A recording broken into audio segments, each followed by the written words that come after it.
उत्तर 24 परगनार बसिरहाट महकुमार स्वरूपनगर थानार भारत बांग्लादेश हाकिमपुर सीमांत दिए बांग्लादेशे जाওয়ার আগেই একজন বাংলাদেশি পুরুষ ও একজন ভারতীয় মহিলাকে আটক করে 143 নম্বর ব্যাটালিয়নের হাকিমপুর বিওপির বিএসএফের জওয়ানরা।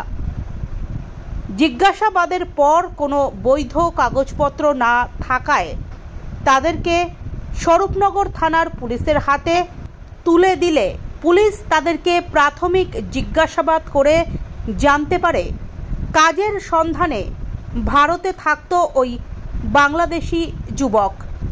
তারপর তাকে গ্রেফতার করে। বাংলাদেশি ওই যুবকের নাম নূর হোসেন, যার বাড়ি সাতক্ষীরা জেলায়। তার সাথে থাকা এক মহিলা যার নাম বন্দনা দেবী, যার বাড়ি উত্তরপ্রদেশে। সে অবৈধভাবে বাংলাদেশে যাচ্ছিল কোনো বৈধ কাগজপত্র ছাড়াই। তারপর তাদেরকে গ্রেফতার করে বসিরহাট মহকুমা আদালতে পাঠায় স্বরূপনগর থানার পুলিশ।